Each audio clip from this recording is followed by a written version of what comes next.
Queridos amigos, sejam bem-vindos a mais um vídeo no canal Poptopia. Eu sou o Daniel e no vídeo de hoje nós vamos falar sobre leituras da semana. O canal Poptopia precisa de você. Se você está vendo esse vídeo, mas ainda não é inscrito no canal, se inscreva e compartilhe com todo mundo que gosta de falar de gibi, porque afinal, falar de gibi é sempre bom. Mais detalhes depois da vinheta.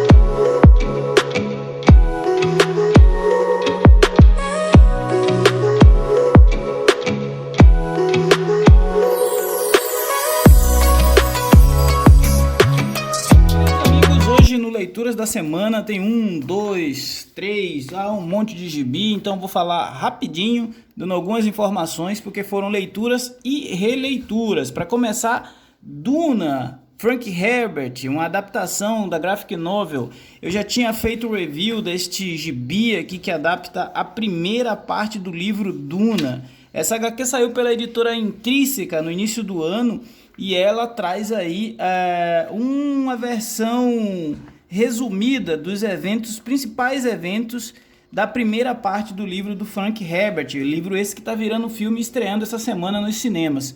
Para quem não sabe, Duna trata-se de uma saga de ficção científica que mostra casas, feudos que controlam planetas, e esses planetas são regidos por um império. O imperador resolve modificar as casas Harkonnen e Atreides em uma mudança política, e isso provoca uma guerra e uma luta por poder. Em meio a isso, a gente tem a história de Paul Atreides, que é um jovem com incríveis habilidades e que futuramente está sendo preparado para ser o Messias desse império. Uma saga que é muito interessante, acabou de ganhar essa versão aí no cinema. Eu vi o filme, é muito bom. Então, se você está curioso aí, essas são algumas informações sobre Duna da Intrínseca. Trata-se de um gibi de 168 páginas em capa cartão. Beleza. Resgate de gibizão das antigas. Esse aqui é daquela época que a Pandora Books ainda publicava o material da Marvel. Trata-se de Justiceiro Massacra o Universo Marvel. É uma história do Garth Ennis com Doug Braithwaite. Essa daqui foi o gibi de sebo que eu comprei. Basicamente é um what if, né? Uma versão alternativa de o que aconteceria se o Justiceiro resolvesse vingar a morte da família dele, se voltando contra os heróis do universo Marvel. Nessa história, o Garth Ennis escreve que a família do Justiceiro foi na verdade vítima de uma batalha de super-heróis contra alienígenas, e por conta disso o Frank Castle tem um ódio mortal contra os super-heróis e passa a caçá-los com apoio de uma organização paramilitar. E para isso ele mata o Hulk, mata o Aranha, mata inclusive os vilões como o Doutor Destino. É uma história de pouco mais de 40 e poucas páginas, mas que tem um desfecho bem raso e que não aprofunda muito as possibilidades de combate, porque o Garth Ennis, a gente sabe que ele não gosta muito de super-herói, então ele fez toda a movimentação para que o Justiceiro acabasse matando os principais personagens da Casa das Ideias. Continuando com Heróis da Casa das Ideias, falando de Marvel, mais um volume de novos X-Men por Grant Morrison. Esse aqui é o Planeta X, sexto volume das 7 edições que completarão essa coleção dos novos X-Men pelo Morrison. Este é o volume, o penúltimo, né? Então o arco que mostra finalmente o vilão por trás das ações que vem ocorrendo no Instituto Xavier sendo desmascarado. Os mutantes são levados aí a uma situação extrema. Grant Morrison continua com sua escrita elaborada e sofisticada, mostrando diversas possibilidades pouco exploradas no universo de X-Men. A dinâmica dos eventos ela é muito rápida, então acontece bastante coisa em um arco só. A gente tem o Wolverine descobrindo muito do seu passado no assalto à Arma X. Depois a gente percebe a verdadeira identidade do Shorn, a reviravolta em torno da tomada de Nova York e o verdadeiro plano do Magneto para os jovens da Turma Especial. A Turma Especial são aqueles personagens que o Morrison criou para dar uma cara diferente aos mutantes, né? Tem o Bico, tem a Angel, tem o Basilisco, a Ernest, e ele resgatou aqui o Groxo. Eles foram uma espécie de turma de apoio ali à revolução que o Magneto estava propondo, até determinado momento, quando os X-Men retomam aí a ação e a gente tem uma das cenas mais impactantes desse arco, não desse arco, mas dessa fase do Morrison, que é quando o Wolverine e a Jean Grey se perdem no espaço, né? O Wolverine e a Fênix, e ele precisa tomar uma medida muito extrema. Então, essa é uma das histórias assim que eu diria mais tocante envolvendo a ruiva dos X-Men e o baixinho canadense. Eu gosto muito dessa fase do Wolverine e dos X-Men pelo Morrison, né? Acho que ele teve muita felicidade em explorar alguns conceitos, mas esse arco ele deixa um pouco a desejar porque as soluções são tanto apressadas, né? Apesar das soluções apressadas e pouco convencionais, vamos dizer assim, é difícil de convencer que Magneto sozinho tomou Nova York. A gente tem uma arte espetacular do Phil Jimenez e essa arte garantiu aí que a qualidade da história, mesmo com um roteiro um pouco frouxo, fosse ainda de altíssimo padrão. Então estou falando de X-Men Planeta X. Próximo arco aí para encerrar essa coleção é o Ecos do Amanhã. Quando sair o último volume eu faço um vídeo mostrando todos os volumes reunidos. Mais um gibizinho lido essa semana, trata-se de Descender volume 2, mais uma obra aqui do Jeff Lemire no canal sempre falando do Jeff Lemire, afinal as editoras no Brasil apostam nele.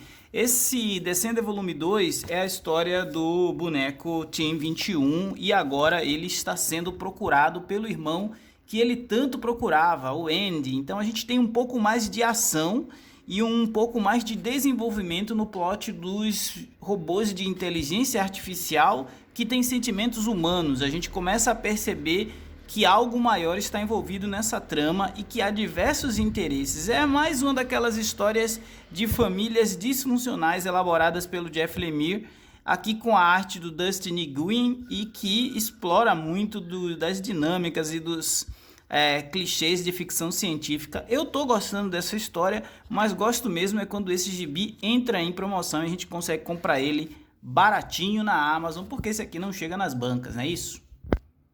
Para completar o nosso leitura da semana, tem os volumes 11 e 12 da coleção Clássica Marvel. Gostando demais de reler esse material. Coleção Clássica Marvel volume 11 é dedicada ao Quarteto Fantástico. São 144 páginas, né? Ao preço de R$ 34,90, capa cartão. A gente tem aquela diagramação clássica aqui, ó, mostrando o Coisa.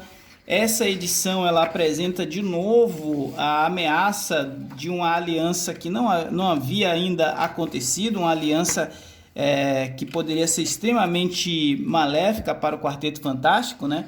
A união entre o Doutor Destino e o Namor, o Príncipe Submarino. Esses dois caras juntos elaboram um plano e esse plano é posto em prática na tentativa de retirar o Quarteto Fantástico das ruas de Nova York. Eles simplesmente teletransportam ou arrancam o edifício Baxter da Terra e mandam para o espaço. Um dado legal dessa edição é a planta do edifício Baxter. Filma de perto, cameraman. A planta detalhada do edifício Baxter, mostrando para que serve cada salinha, sala de computadores, sala de reuniões, ginásio de treinamento, tudo que tinha de interessante no edifício Baxter é mostrado um pouco aqui. A gente tem outras histórias, como a história do Quarteto Fantástico contra o Kurgo, também tem a história do Quarteto Fantástico contra o Mestre dos Brinquedos, e automaticamente a gente tem a inserção da Alicia que depois viraria o interesse romântico do Coisa. O Coisa ele tem uma participação bastante efetiva nesse arco, porque ele consegue pela primeira vez experimentar uma fórmula que o Reed Richards está testando para transformá-lo em humano novamente. Então são as primeiras histórias, mas as histórias que estabeleceram, isso eu já disse outras vezes, a base do universo Marvel como a gente conhece, principalmente porque o Quarteto Fantástico durante muito tempo foi a principal equipe na Casa das Ideias. Para fechar esse leitura da semana, teve Thor, coleção Clássica Marvel, volume 12. Também as primeiras aparições de alguns personagens que viriam a ser importantes no cânone do Thor, né? A gente sabe aí que o Loki sempre esteve presente. Neste arco especificamente, a gente tem desenhos do Robert Bernstein, um parceiro diferente de trabalho com que o Stan Lee teve, né? Inclusive Mais para frente na edição a gente tem algumas informações sobre a biografia desse artista. A gente vai ver de novo o Thor se vendo com ameaças relacionadas ao comunismo. Nesse caso aqui se trata do Homem Radioativo, um personagem que depois integrou aí vários grupos de supervilão na Marvel. Tem também o Mr. Hyde, tem as trapaças do Loki. São histórias, né, com dinâmicas, como eu já disse, mais inocentes, mas que foram importantes para o desenvolvimento desses personagens. E aqui a gente já vê uma arte que já começa a ser um pouco mais fluida, uma arte que já começa a buscar ser mais fiel à anatomia humana, né? Então acho que a gente já vê que é um gibi que ele automaticamente vai evoluindo. Esse do Thor aqui eu achei muito bacana, as últimas páginas, onde ele tem histórias dedicadas a explorar realmente mais e explicar um pouco mais da mitologia nórdica, trazendo detalhes como o Ymir, o gigante de gelo, Surtur, a árvore dos mundos, todos esses conceitos que depois ficariam aí, seriam fundamentais para a evolução do universo mitológico de Thor Odinson. Essas foram as leituras da semana, alguns gibizinhos que passaram aqui pelo canal.